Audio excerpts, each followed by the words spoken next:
ಓಂ ನಮೋ ಭಗವತೆ ವಾಚಸ್ಪತೆ. ಪ್ರಮಾಣ ಲಕ್ಷಣದಲ್ಲಿ ನಾವು ಈ ಆಶ್ರಯ ಸಿದ್ಧಿ, ಸಾಧ್ಯ ಪ್ರಸಿದ್ಧಿ, ವ್ಯಧಿಕರಣ ಸಿದ್ಧಿ ಯಾವುದು ಕೂಡ ದೋಷ ಅಲ್ಲ ಅನ್ನೋದನ್ನ ನೋಡ್ತಾ ಇದ್ದೀವಿ.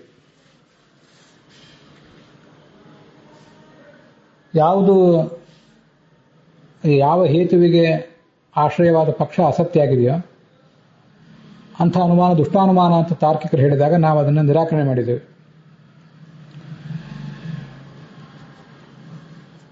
ಈ ಅಸತ್ಯವಾದ ವಸ್ತುವಿನಲ್ಲಿ ಯಾವುದೇ ಧರ್ಮಗಳು ಇರೋದಿಲ್ಲ ಅಂತ ಅವರು ಅಭಿಪ್ರಾಯಪಟ್ಟಿದ್ದಾರೆ. ಆಶ್ರಯ ಅಸತ್ಯ ಆಗಿಬಿಟ್ರೆ ಅದಕ್ಕೆ ವ್ಯಾಪ್ತಿ ಬರೋದಿಲ್ಲ ಅಂತ ಅವರ ತಾತ್ಪರ್ಯ ಇದೆ. ಆದರೆ ನಾವು ಹೇಳ್ತೀವಿ, ಈ ಅಸತ್ಯವೂ ಕೂಡ ಆಶ್ರಯ ಆಗಬಹುದು. ಅನೇಕ ವಸ್ತುಗಳಿಗೆ ಅಸತ್ಯವೂ ಕೂಡ ಆಶ್ರಯ ಆಗಲಿಕ್ಕೆ ಏನೂ ತೊಂದರೆ ಇಲ್ಲ. ಕೆಲವು ಧರ್ಮಗಳಿಗೆ ಅದು ಆಶ್ರಯ ಆಗೇ ಆಗ್ತದೆ. ಯಾವ ಧರ್ಮಗಳಿಗೆ ಅಂತ ಪ್ರಶ್ನೆ ಬಂದಾಗ ಅದನ್ನೇ ಆ ವಿವರಣದಲ್ಲಿ ವಿವರಿಸ್ತಾರೆ. ಅಸತ್ಯವನ್ನ ನಾವು ವ್ಯವಹಾರ ಮಾಡ್ತೇವೆ, ಅಸತ್ಯದ ಕುರಿತಾಗಿ ಮಾತಾಡ್ತೀವಿ, ಇದು ಅಸತ್ಯ ಅಂತ ಹೇಳ್ತೇವೆ.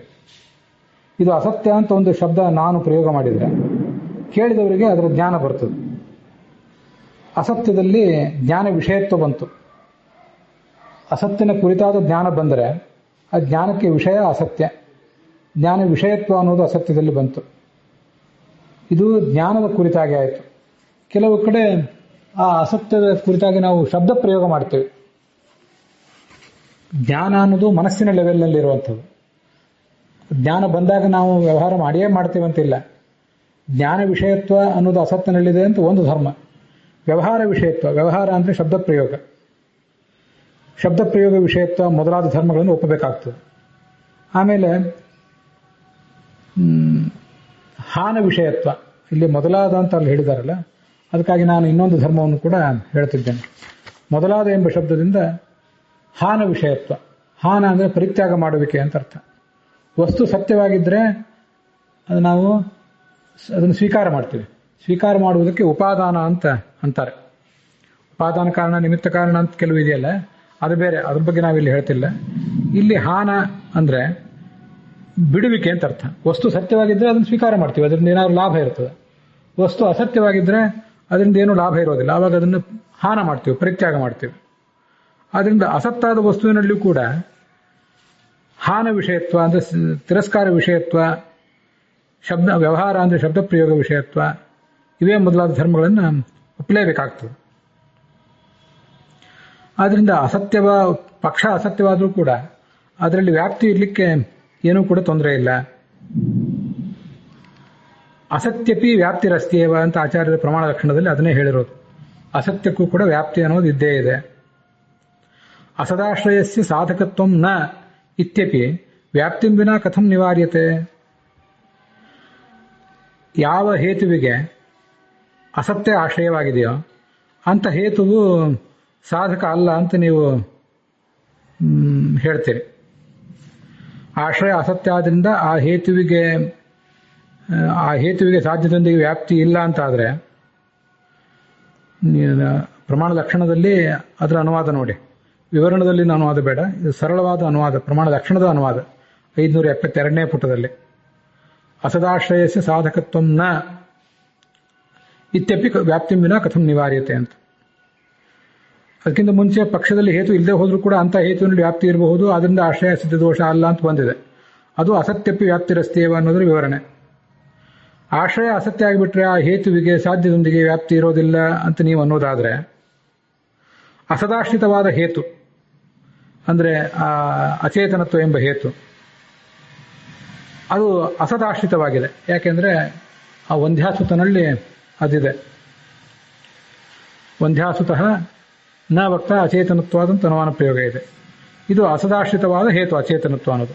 ಅದು ಸಾಧಕ ಅಲ್ಲ ಅಂತ ನೀವು ಹೇಗೆ ನಿರಾಕರಣೆ ಮಾಡ್ತೀರಿ?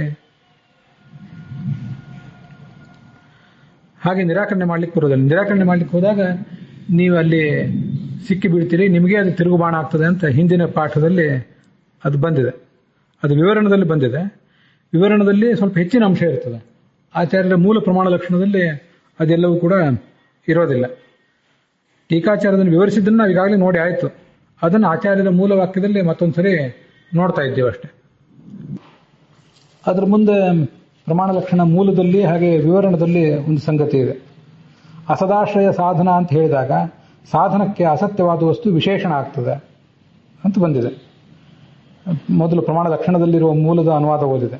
ಅಲ್ಲಿ ವಿಶೇಷಣತ್ವ ಎಂಬ ಧರ್ಮ ಬರಬಹುದಾದರೆ ಸಾಧ್ಯ ಸಾಧನೆಗಳಿಗೆ ಅಸತ್ಯವಾದ ಯಾಕೆ ಆಶ್ರಯ ಆಗಬಾರದು ಅಂತ ಬಂದಿದೆ.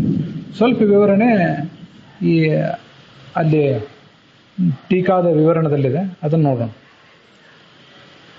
ಅಸತ್ಯನಲ್ಲಿಯೂ ಕೂಡ ಜ್ಞಾನ ವಿಷಯತ್ವ, ವ್ಯವಹಾರ ವಿಷಯತ್ವ ಮೊದಲಾದ ಧರ್ಮಗಳನ್ನು ಒಪ್ಪಬೇಕಾಗ್ತದೆ ಅಂತ ಬಂತು. ಅಸದಾಶ್ರಯ ಹೇತು ಅಂದರೆ ಮುಂದಿನ ಮಾತನ್ನು ಗಮನಿಸಿ, 574ನೇ ಪುಟದಲ್ಲಿ ಅಸದಾಶ್ರಯ ಹೇತು ಅಂತ ಹೇಳಿದರೆ ಅಸತ್ಯವೇ ಆಶ್ರಯ ಆಗಿರುವಂಥ ಹೇತು ಅಂತ ಅರ್ಥ. ಯಾವ ಹೇತುವಿಗೆ ಆಶ್ರಯವಾಗಿರುವ ಪಕ್ಷ ಅಸತ್ಯವಾಗಿದೆಯೋ ಆ ಹೇತು ಅಂತ ಅದರ ತಾತ್ಪರ್ಯ. ಅಸದಾಶ್ರಯ ಹೇತು ಇಲ್ಲಿ ನೋಡಿ, ಪೀತಾಂಬರ ಅಂತ ನಾವು ಹೀಗೆ ಹೇಳಿದಾಗ ಪೀತಂ ಚ ತತ್ ಅಂಬರಂ ಚ ಪೀತಾಂಬರಂ ಅಥವಾ ಪೀತಂ ಅಂಬರಂ ಯಶಸಃ ಪೀತಾಂಬರ ಹೀಗೆ ಹೇಳಿದಾಗ ಅಲ್ಲಿ ಪೀತಾಂಬರ ಅಂತ ಪೀತಾಂಬರ ವಿಷ್ಣು ಅಂತ ಹೀಗೆ ಹೇಳಿದಾಗ ಅಲ್ಲಿ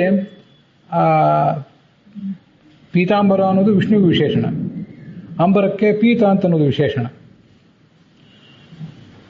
ಇಲ್ಲಿ ಅಂತೂ ಪೀತಾಂಬರಂ ಪೀತಾಂಬರ ಅಂತ ಕರ್ಮಧಾರಯ ಸಮಾಸ ಮಾಡಿದಾಗ, ಬಹುರಿ ಸಮಾಸ ಮಾಡಿದಾಗ ಎರಡೂ ಕಡೆಯೂ ಕೂಡ ಪೀತ ಅಂತ ಅನ್ನೋದು ವಿಶೇಷಣ. ಹಾಗೆ ಅಸದಾಶ್ರಯ ಹೇತು ಅಂತ ಹೀಗೆ ಹೇಳಿದಾಗ ಹೇತುವು ಅಸದಾಶ್ರಯವಾಗಿದೆ, ಅಸತ್ಯ ಆಶ್ರಯವಾಗಿ ಉಳ್ಳದ್ದಾಗಿದೆ.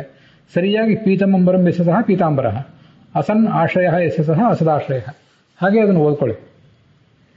ಹಾಗೆ ಓದಿದಾಗ ಅಸತ್ಯವೇ ಆಶ್ರಯವಾಗಿರುವ ಹೇತು ಅಂತ ಅರ್ಥ. ಇಲ್ಲಿ ಪೀತ ಅನ್ನೋದು ಹೇಗೆ ಅಲ್ಲಿ ವಿಶೇಷಣನೋ ಹಾಗೆ ಇಲ್ಲಿ ಹೇತು, ಈ ಹೇತುವಿಗೆ ಹೇತು ಅಂತಿದೆಯಲ್ಲ ಅದಕ್ಕೆ ಅಸತ್ಯವಾದ ವಸ್ತು ವಿಶೇಷಣವಾಗಿ ಕಂಡು ಬಂತು. ಅಸತ್ಯ ವಸ್ತು ವಿಶೇಷಣ ಅಂತ ಆದರೆ ಅಸತ್ಯದಲ್ಲಿ ವಿಶೇಷಣತ್ವ ಬಂತಲ್ಲ, ವ್ಯವಹಾರ ವಿಷಯತ್ವ ಬಂತು, ಜ್ಞಾನ ವಿಷಯತ್ವ ಬಂತು, ಇಲ್ಲಿ ವಿಶೇಷಣತ್ವ ಅನ್ನೂ ಕೂಡ ಧರ್ಮವೂ ಬಂದೇ ಬಂತು. ಅದನ್ನು ಹೇಗೆ ನೀವು ನಿವಾರಣೆ ಮಾಡ್ತೀರಿ? ಅಸತ್ಯನಲ್ಲಿ ವಿಶೇಷಣತ್ವ ಎಂಬ ಧರ್ಮ ಬರೋದಾದರೆ ಅದರಲ್ಲಿ ಸಾಧ್ಯ ಆಶ್ರಯತ್ವ, ಸಾಧನಾಶ್ರಯತ್ವ. ಅಸತ್ತಾದ ಪಕ್ಷವು ಸಾಧ್ಯಕ್ಕೆ ಆಶ್ರಯವಾಗಿದೆ, ಸಾಧನಕ್ಕೆ ಆಶ್ರಯವಾಗಿದೆ. ಆಶ್ರಯ ಆಗಿಬಿಟ್ರೆ ಸಾಧ್ಯಾಶ್ರಯತ್ವ, ಸಾಧನಾಶ್ರಯತ್ವ ಅದಕ್ಕೆ ಯಾಕೆ ಬರೋದಿಲ್ಲ? ಬಂದೇ ಬರ್ತದೆ. ಅಸತ್ಯವಾದ ವಸ್ತುವನ್ನು ಪಕ್ಷವನ್ನಾಗಿ ಮಾಡಿದರೂ ಕೂಡ ಅದು ಸಾಧ್ಯಕ್ಕೂ ಸಾಧನಕ್ಕೂ ಆಶ್ರಯ ಆಗಲಿಕ್ಕೆ ಏನೂ ಬಾಧಕವೂ ಇಲ್ಲ. ಆದ್ದರಿಂದ ಆಶ್ರಯ ಅಂದರೆ ಪಕ್ಷ ಅಸತ್ಯವಾಗಿರುವುದು, ಅಸಿದ್ಧವಾಗಿರುವುದು ಅಥವಾ ಅಸತ್ಯವಾಗಿರುವುದು ಅನುಮಾನಕ್ಕೇನೂ ದೋಷ ಅಲ್ಲ ಅಂತ ವಿವರಣದಲ್ಲಿದೆ. ಹಾಗೆ ಪ್ರಮಾಣ ಲಕ್ಷಣ ಮೂಲದಲ್ಲೂ ಕೂಡ ಅಸದಾಶ್ರಯ ಸಾಧನ ಅಂತ ಹೇಳಿದಾಗ ಸಾಧನಕ್ಕೆ ಅಸತ್ಯವಾದ ವಸ್ತು ವಿಶೇಷಣ ಆಗೋದ್ರಿಂದ ಅಲ್ಲಿ ವಿಶೇಷಣತ್ವ ಎಂಬ ಧರ್ಮ ಬಂದರೆ ಸಾಧ್ಯ ಮತ್ತು ಸಾಧನಗಳಿಗೂ ಕೂಡ ಅದು ಅಸತ್ಯ ಯಾಕೆ ಆಶ್ರಯ ಆಗಬಾರದು? ವಿಶೇಷಣತ್ವ ಎಂಬ ಧರ್ಮವನ್ನು ಅದು ಹೊಂದಿದೆ ಅಂದಮೇಲೆ ಸಾಧ್ಯ ಎಂಬ ಧರ್ಮವನ್ನು ಹೊಂದಬಹುದು, ಸಾಧನ ಎಂಬ ಧರ್ಮವನ್ನು ಕೂಡ ಅದು ಹೊಂದಬಹುದು. ಅದರಿಂದ ಏನೂ ತೊಂದರೆ ಇಲ್ಲ ಅಂತ ಅಭಿಪ್ರಾಯ. ಅಸದಾಶ್ರಯಂ ಇತ್ಯಾದಿ ವಿಶೇಷಣತ್ವ ಸಂಭವೇ ಕಥಂ ಅವ್ಯಾಪ್ತಿ ಅಂದರೆ ವ್ಯಾಪ್ತಿ ಇಲ್ಲ ಹೇಗೆ? ವ್ಯಾಪ್ತಿ ಬಂದೇ ಬರ್ತದೆ. ಸಾಧ್ಯವೂ ಪಕ್ಷದಲ್ಲಿರ್ಬೋದು, ಹೇತುವೂ ಪಕ್ಷದಲ್ಲಿರ್ಬೋದು, ಅದಕ್ಕೆ ವ್ಯಾಪ್ತಿಯೂ ಬರಬಹುದು ಅಂತ ಅಭಿಪ್ರಾಯ. ಅಲ್ಲಿಗೆ ಇವತ್ತಿನ ವಿಭಾಗ ಸಮಾಪ್ತ ಆಗಿದೆ.